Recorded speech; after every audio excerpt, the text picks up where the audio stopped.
जय हिंद दोस्तों, स्वागत है आप सभी दोस्तों का, सभी मित्रों का, सभी मेरे नन्हे मुन्ने प्यारे साथियों का, सभी शेर सैनियों का आपके अपने number 1 education platform Bihar arts Vidyakul परिवार में आप सभी को नमस्कार, सत श्री अकाल, आदाब, सभी को वालेकुम सलाम। मेरे प्यारे बच्चों, सभी को नमस्कार। स्टार्ट करते हैं आज का इस महत्वपूर्ण सेशन को। और बाबू याद रखिएगा, ये जो अंतरराष्ट्रीय व्यापार से संबंधित जो आज आपको मैं सब्जेक्टिव क्वेश्चन आंसर करवाने जा रहा हूं, यहां से आपको 5 से 6 नंबर के क्वेश्चन देखने को मिलने वाले हैं।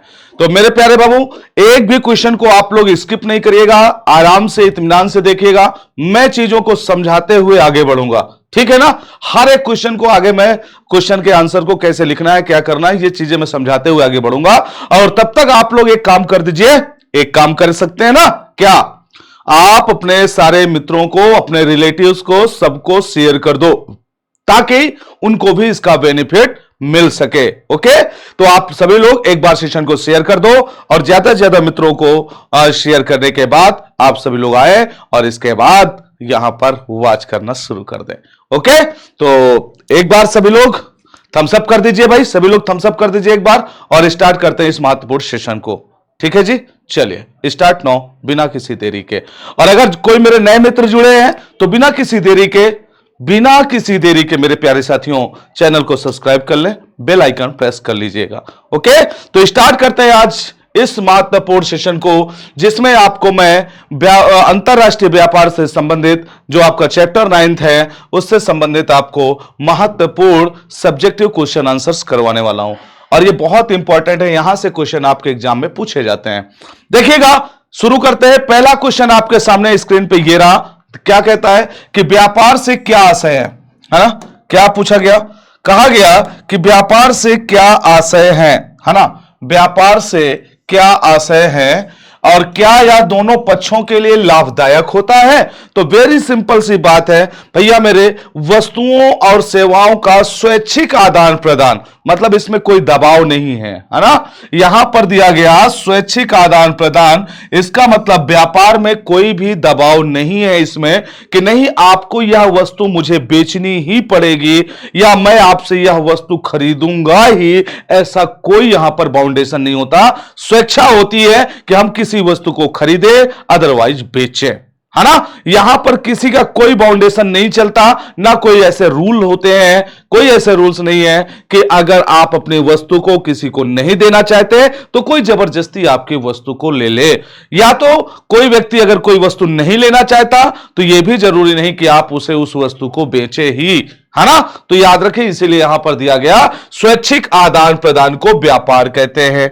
अब देखो, व्यापार कहते हैं, हाँ, व्यापार करने के लिए दो पक्षों का होना बहुत आवश्यक होता है भाई। कम से कम व्यापार जब करते हैं तो दो लोगों का होना या दो पक्ष होने बहुत इंपॉर्टेंट है।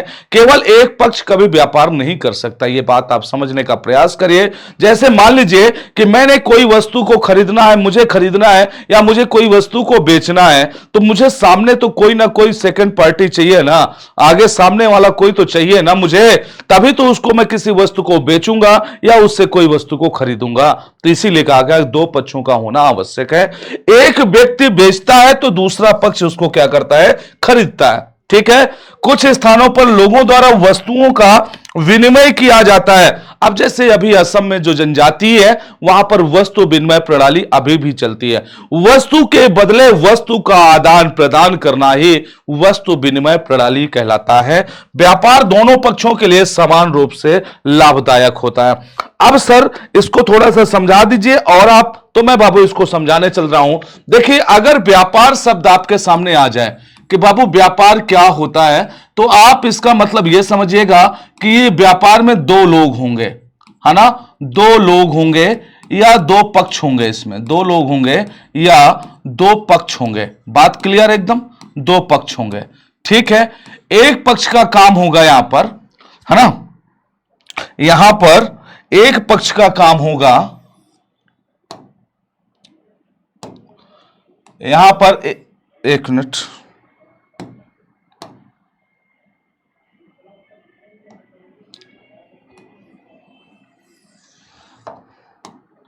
यहां पर एक पक्ष का काम होगा, एक पक्ष का काम होगा, एक पक्ष का क्या काम होगा, का काम होगा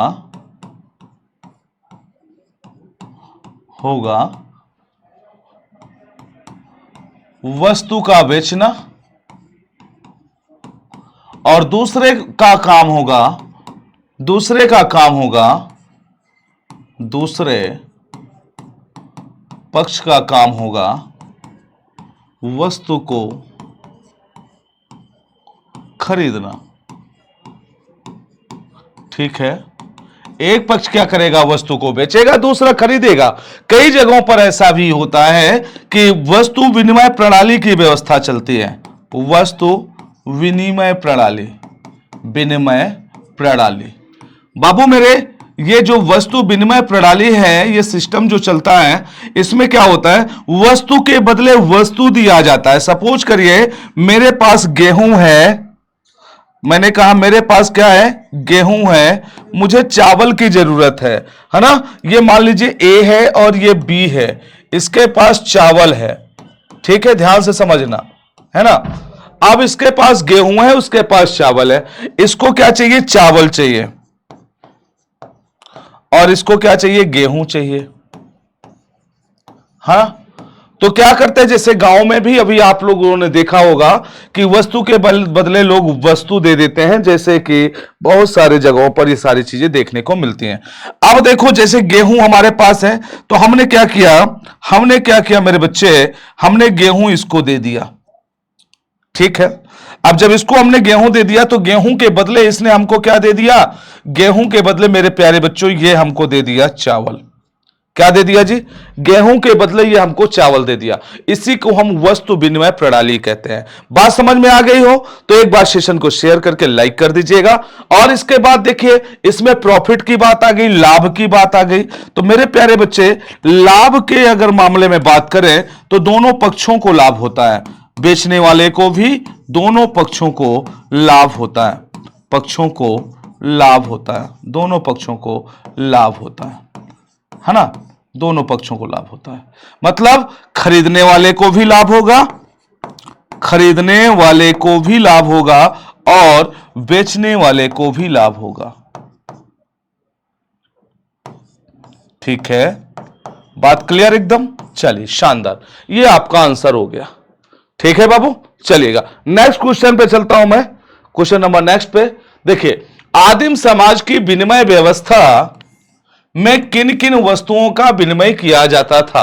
अब देखिए, यहां पर वस्तुओं की बात की गई है कि कौन कौन सी वस्तुओं का आदान प्रदान किया जाता था। मेरे प्यारे बच्चे, इस पे आप ध्यान देते हुए ध्यान देंगे कि आदिम समाज का मतलब हो गया प्राचीन काल की जो व्यवस्था थी, या प्राचीन काल के जो लोग थे उनकी बात कर लीजिए, या जो आज भी आदिवासी निवास करते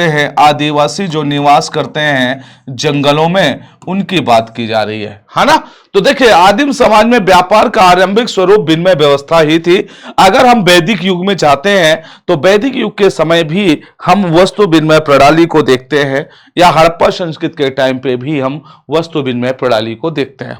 ठीक है, विनिमय व्यवस्था थी जिसके अंतर्गत वस्तु के बदले वस्तु ही दी जाती थी।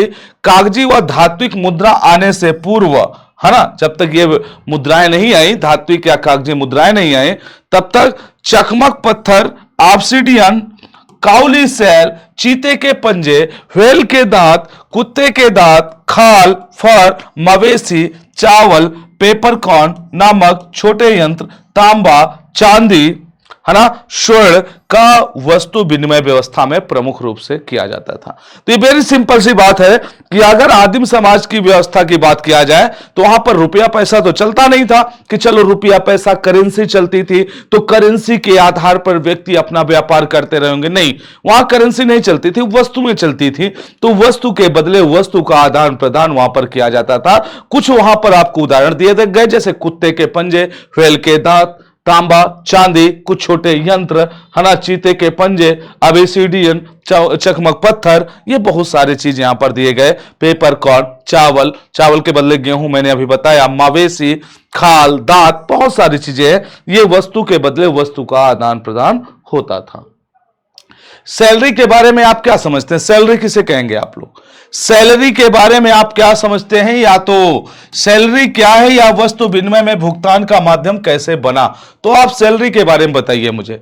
तो देखो बाबू मेरे, सैलरी शब्द का उद्गम लैटिन भाषा के सैलेरियम, ध्यान से देखना, लैटिन भाषा के सैलरी। मैंने आपको कई बार बताया कि जब आपको यह पता ना चले कि ये किस भाषा का है, तो आप वहां पर लैटिन या यूनानी भाषा लिख सकते हैं, और 99% आपका आंसर सही होने के चांसेस होंगे। क्योंकि ज्यादातर अगर चाहे जियोग्राफी में देखें, चाहे हिस्ट्री में देखें, चाहे किसी भी पार्ट में देखें, हमें ज्यादातर जो मतलब विद्वान दिखाई पड़ते हैं, वो सारे के सारे आपको मतलब सारे तो नहीं कह सकते, लेकिन मैक्सिमम में हमें यूनान के ही दिखाई पड़ते हैं। ठीक है, तो सैलेरियम शब्द से हुआ जिसका तात्पर्य होता है नमक के द्वारा भुगतान, है ना। इसका अर्थ क्या होता है? सैलरी का अर्थ क्या होता है भाई? सैलेरियम का अर्थ क्या हो गया? नमक के द्वारा भुगतान। प्राचीन समय में समुद्र के जल से नमक बनाया जाता था। पहले एक ही माध्यम होता था कि समुद्र में नमक होता था, उसी से नमक बनाया जाता था। इसे केवल खनिज लवण से बनाया जा सकता था, जो उस समय प्रायः दुर्लभ और खर्चीला था, है ना। उस टाइम से अगर कंपेयर करें तो बहुत ही खर्चीला था, बहुत ही दुर्लभ था उससे नमक बनाना समुद्र के पानी से। यही कारण है कि यह वस्तु विनिमय प्रणाली में व्यवस्था में भुगतान का एक माध्यम बना। बात क्या समझ में आई? जो यहां पर एक शब्द आपका आया सैलेरियम, लैटिन भाषा का वर्ड, उसका जो अर्थ होता है नमक के द्वारा भुगतान। तो अगर आप उसको देखते हैं तो नमक के बारे में अगर थोड़ी सी बात करें तो नमक हमें केवल और केवल समुद्र से प्राप्त होता था। अच्छा, समुद्र से नमक को प्राप्त करना बहुत खर्चीला था, इसीलिए उसको विनिमय प्रणाली की एक वस्तु नमक को बना लिया गया था।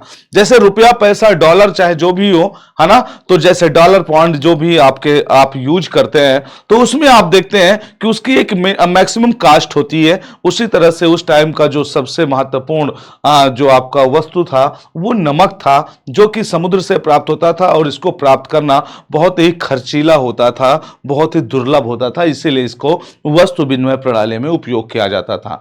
तो नमक के द्वारा भुगतान, यह शब्द सैलेरियम से आया, और उसी से आपका सैलरी बना है। याद रखिएगा, उसी से आपका क्या बना है? सैलरी शब्द बना है। ठीक है जी, चलिए आगे।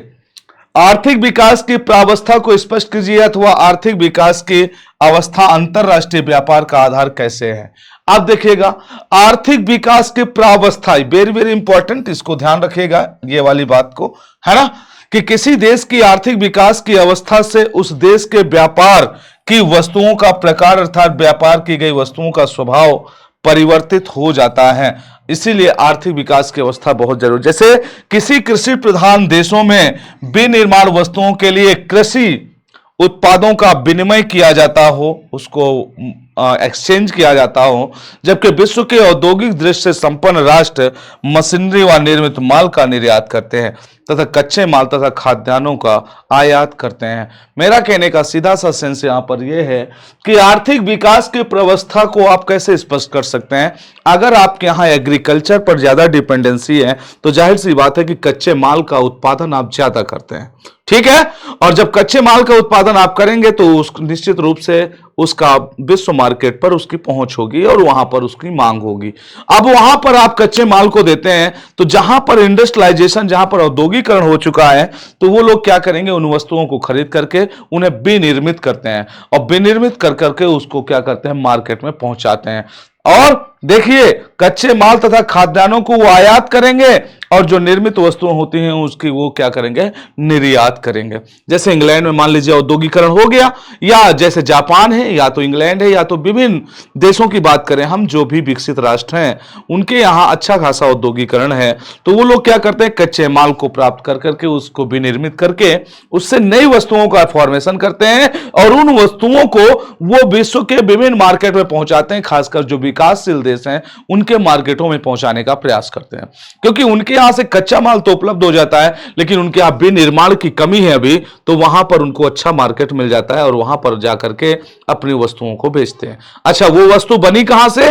उन्हीं के जो विकासशील देश है उन्हीं के कच्चे मालों से, लेकिन उनका कच्चा माल लिया गया था, अब विनिर्मित वस्तु या मॉडिफाई वस्तु उन्हीं के यहां उसको बेचा जा रहा है। ठीक है, आर्थिक विकास की प्रावस्था हो गए। अगला देखिएगा, विदेशी निवेश किस प्रकार विकासशील देशों के व्यापार को बढ़ावा दे सकता है, अर्थात अथवा विदेशी निवेश की सीमा किस प्रकार विभिन्न देशों के मध्य में व्यापार के परिमाण को आगे बढ़ाती है। देखिएगा मेरे प्यारे बच्चों, जो औपनिवेशिक काल था, अगर मैं आपसे बात करूं औपनिवेशिक काल,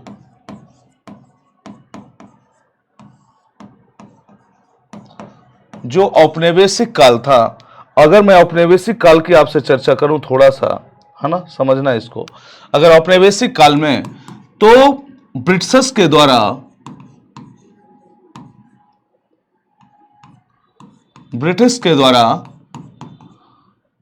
भारत में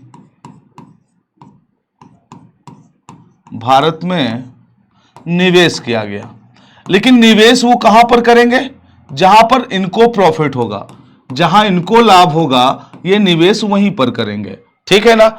अब इससे क्या होगा कि जैसे इन्होंने निवेश किया और किसी वस्तु का इन्होंने उत्पादन करने के लिए पैसे दिए, वस्तु का उत्पादन, अब आप सोच सकते हैं कि यहां पर प्रतिस्पर्धा तो बढ़ ही जाएगी, लेकिन सोचिए इनके पास प्रतिस्पर्धा तो यहां पर बढ़ जाएगी, लेकिन जो भारत के किसान होंगे, उनके द्वारा जो उत्पादित वस्तु होगी, उसकी कीमत क्या हो जाएगी, उसकी लागत कीमत ज्यादा होगी, तो मार्केट से वो दूर होते जाएंगे, है ना, क्योंकि उनकी लागत ज्यादा है, और बेचेंगे तो उसको कम से कम थोड़ा तो प्रॉफिट में बेचेंगे, है ना। ज्यादा लागत है तो महंगा बेचेंगे ये लोग। अगर थोड़ा सा महंगा बेचेंगे तो निश्चित रूप से आप कहां खरीदेंगे इसको, नहीं, कोई नहीं खरीदेगा इसको। खरीदेगा किसको, जो यहां पर ये, अच्छा, इनको जो कच्चे माल की जरूरत होती है, जिस कच्चे माल की इनको जरूरत होती है, इन्हें कच्चे माल की जरूरत, उसी कच्चे माल को ये लोग क्या करते थे, यहां पर वस्तु का उत्पादन कराते थे।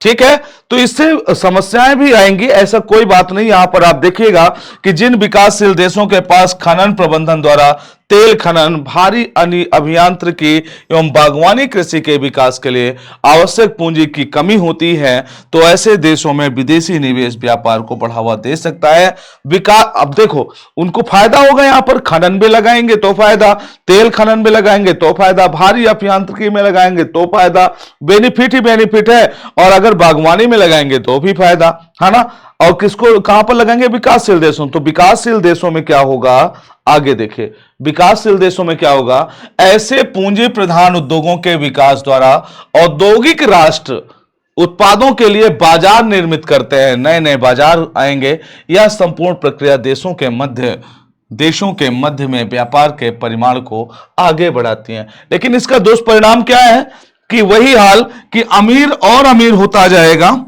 इसका दुष्परिणाम है अमीर और अमीर होता जाएगा, और अमीर होता जाएगा, अमीर होता जाएगा,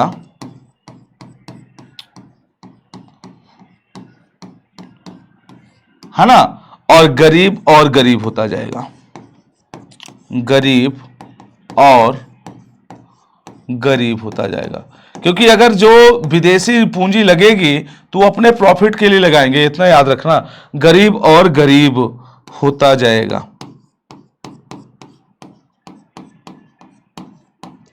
वो आपको प्रॉफिट नहीं देना चाहते हैं, वो अपना प्रॉफिट कर रहे हैं।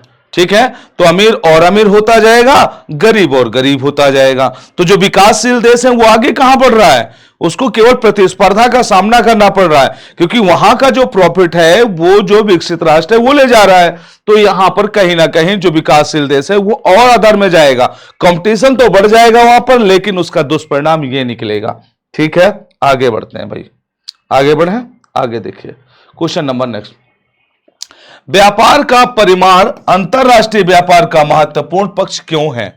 अब देखो ये बहुत इंपॉर्टेंट बात यहां पर कही गई है, व्यापार का परिमाण अंतरराष्ट्रीय व्यापार का महत्वपूर्ण पक्ष, है ना, महत्वपूर्ण पक्ष क्यों है।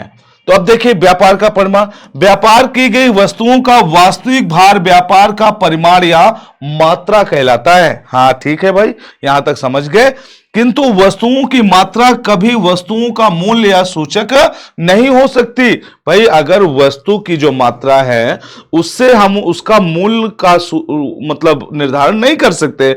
मान लीजिए कि जैसे 1 किलो चीनी है, मैंने इसको समझाया आप लोगों को, 1 किलो चीनी है और ये 1 किलो चीनी जापान में 100 रुपए की है। ठीक है, 1 किलो चीनी जापान में कितने की है? 100 रुपए की है। और इंडिया में 1 किलो चीनी कितने की है? तो आप लोग बोलोगे सर इंडिया में 1 किलो चीनी 40 रुपए की है। कितने की है? इंडिया में 40 रुपए की।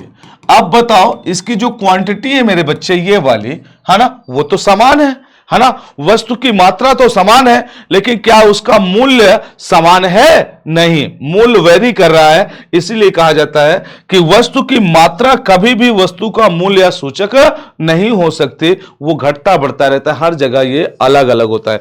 यही नहीं, व्यापारिक सेवाओं को तौल में नहीं मापा जा सकता। हाँ बिल्कुल सही बात है भाई, सेवा को कोई तौल में थोड़ी ना माप सकता है। यही कारण है कि व्यापार की गई वस्तुओं और सेवाओं की मात्रा को उनके मूल्य के रूप में मापा जाता है। अब देखिएगा, यही चीज मैं आपको फिर से समझाना चाहूंगा।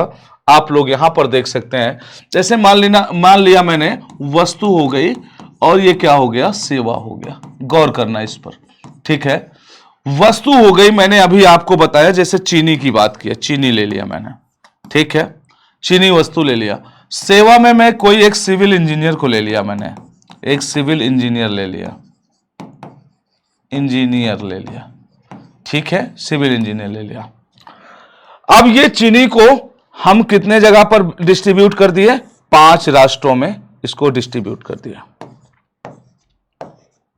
सपोज करिए नंबर 1 यूएसए को हमने भेजा, इंडिया से पाकिस्तान को भेजा, मान लिया, है ना। इसके बाद यूएई को भेजा, इसके बाद हमने ब्रिटेन को भेजा, फिर इसके बाद मैंने मान लिया जर्मनी को भेजा। अब ये बताइए, जो चीनी है 1 किलो इंडिया में 1 किलो कितने की पड़ रही है? 40 रुपए की, इंडिया में 40 की। तो क्या हर जगह ये 40 की ही होगी? यहां पर नहीं, इसीलिए मूल्य के आधार पर इसका हर जगह पर वेरी करना लाजमी है।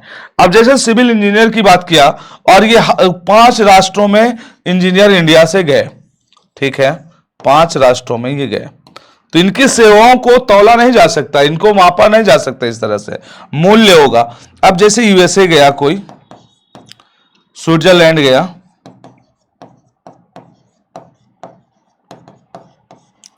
फ्रांस गया, है ना, मिस्र गया, यूएई गया। अब देखो इनका हर जगह पर जो ये सिविल इंजीनियर है, और इसका मान लीजिए यूएसए में इसको मिल रहा है 100, मतलब मान लिया मैंने $10,000, मान लिया थोड़ी देर के लिए $10,000 इसको मिल रहा है। स्विट्जरलैंड में इसकी करेंसी में इसको 5,000 मिल रहा है, इसके करेंसी में इसके यहां 4,000 मिल रहा है, इसकी करेंसी में इसको इसके यहां 12,000 मिल रहा है। करेंसी उनकी है अपनी, ठीक है। यूएई में मान लिया, यूएई में इसको 14,000 मिल रहा है। कहने का मेरा सीधा सेंस है कि वही सिविल इंजीनियर है, इसकी सेवाएं हर जगह जाएंगी, लेकिन हर जगह इनकी सेवाओं का मूल्य क्या होगा? मूल्य क्या होगा? अलग अलग होगा। मूल्य क्या होगा? अलग अलग होगा। मूल्य अलग अलग होगा। यही चीज को यहां पर समझाया गया। ठीक मेरे भाई, चलिए आगे चलते हैं। आगे, अंतरराष्ट्रीय व्यापार के संयोजन को बताइए। आप देखिए, संयोजन मैंने आपको बताया, एडजस्टमेंट को आप कैसे कर सकते हैं। व्यापार का संयोजन समय के साथ, जैसे समय की डिमांड हो, जैसी मांग हो, उसी तरह से आपको आगे बढ़ते जाना है। जैसे पहले समय की मांग क्या थी कि एग्रीकल्चर या तो जो प्राथमिक सेक्टर से उत्पादित वस्तुएं होती थी उन्हीं को निर्यात किया जाता था। 20वीं शताब्दी में विश्व के विभिन्न देशों द्वारा आयातित तथा निर्यातित वस्तुओं तथा सेवाओं के प्रकार में उल्लेखनीय परिवर्तन अनुभव किए गए हैं। लेकिन अगर उसके पहले आप चले जाओ तो 20वीं शताब्दी के प्रारंभ में अंतरराष्ट्रीय व्यापार में देखो क्या है, प्राथमिक उत्पाद सर्वाधिक था। लेकिन समय के साथ जैसे चेंज हुआ तो एडजस्ट तो करना पड़ेगा ना। बाद में विनिर्माण पर लोग जोर देने लगे, विनिर्मित वस्तुओं पर ज्यादा व्यापार होने लगा। फिर यही चीज आगे और बढ़ी तो वर्तमान में सेवा पर ज्यादा जोर लोग देने लगे। सर्वाधिक योगदान विनिर्माण क्षेत्र का है, जबकि कुल विश्व में के क्षेत्र में का प्रतिशत इतना है। ठीक है, तो कहने का मतलब आज के डेट में पहले कैसे चला, पहले प्राथमिक सेक्टर में चला। पहले प्राथमिक सेक्टर था, पहले प्राथमिक सेक्टर था। ठीक है, 1 मिनट बाबू, 1 मिनट होल्ड रखिएगा।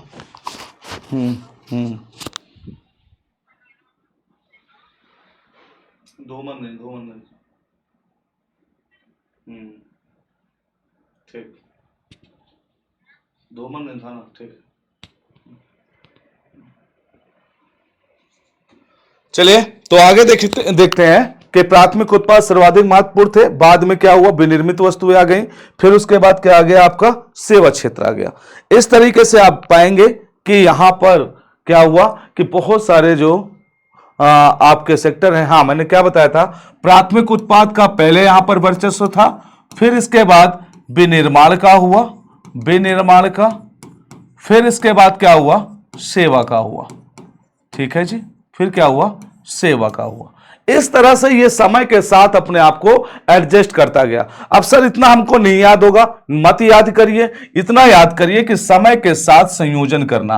पहले प्राथमिक उत्पादों का ज्यादा व्यापार होता था, है ना, एक्सपोर्ट होता था, फिर विनिर्माण वस्तुओं का होने लगा, फिर सेवाओं का होने लगा। इस प्रकार से आप अपने दिमाग में इन चीजों को बैठा सकते हैं। वे कौन से कारक हैं जिनसे व्यापारी देशों के लिए डंपिंग गहरी चिंता का विषय बनती जा रही है? आप बताइए। डंपिंग तो वैसे भी बहुत गहरी चिंता का विषय होता है। किसी वस्तु को मार्केट में सर्कुलेट ना कर करके उसको अपने घर में रख लेना, है ना, डंप कर लेना, तो मार्केट में तो समस्या हो जाएगी।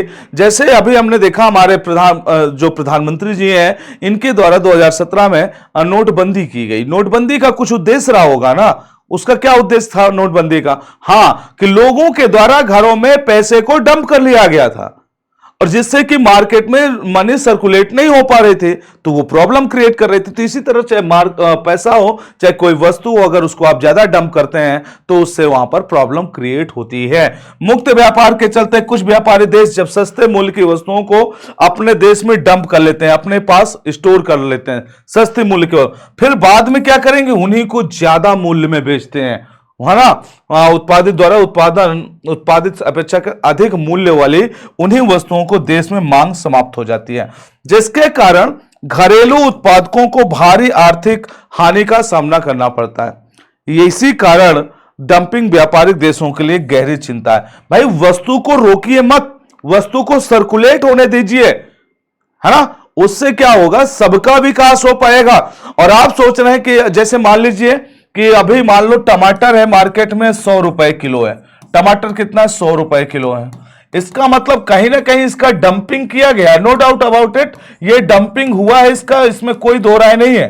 कारण कि अगर टमाटर का उत्पादन इतना ज्यादा है तो वो मार्केट में ना करके कहां गया वो, अब जो बिचौलिए हैं वो उसको क्या करेंगे, थोड़ा थोड़ा सर्कुलेट कराएंगे मार्केट में, थोड़ा थोड़ा निकालेंगे। अब लोग इसको 100 रुपए में, बताइए ये जो डंप किए हुए हैं ये किसान से इसको 2 रुपए 3 रुपए किलो खरीद लिए हैं। किसान से कितना, 2 रुपए 3 रुपए किलो इसको खरीद लिए हैं, है ना, कितना, 2 रुपए 3 रुपए किलो इसको खरीद लिए हैं, है ना, 2 रुपए 3 रुपए किलो।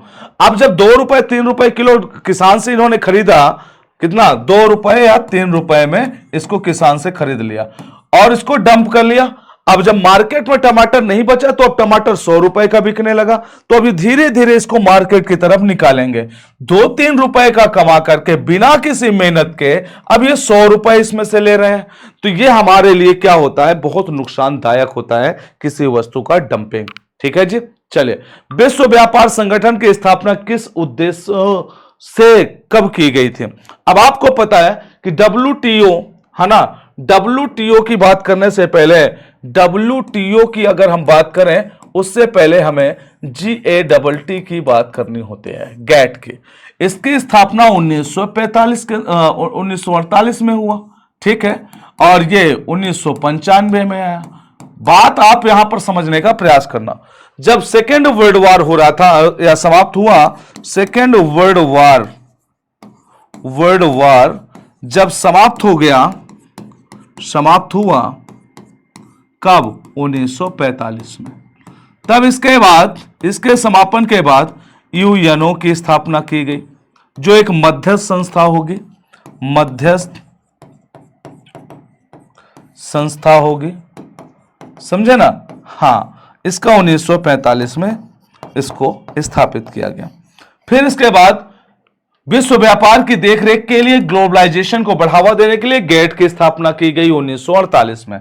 फिर 1995 में इसी का नाम बदल करके, थोड़ा सा मॉडिफिकेशन करके WTO कर दिया गया, विश्व व्यापार संगठन।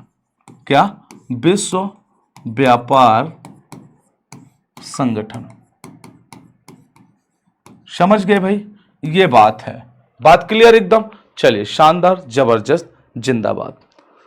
ओके, ये हो गया आपका अगला क्वेश्चन। अगले क्वेश्चन पे चलते हैं भाई। अच्छा, अभी इसमें मैंने क्या नहीं, 1914 गेट ये आ गया,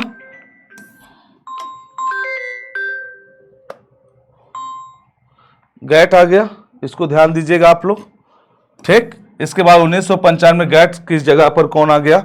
WTO आ गया। 1995 गेट के स्थान पर विश्व व्यापार संगठन के स्थान। इस विश्व व्यापारी संगठन का मुख्यालय कहाँ है? जिनेवा या स्विट्जरलैंड में। दिसंबर 2016 से में 164 देश इसके सदस्य थे। भारत विश्व व्यापार संगठन के संस्थापक सदस्यों में से एक था। ओके, ये बात हो गई। चलिए,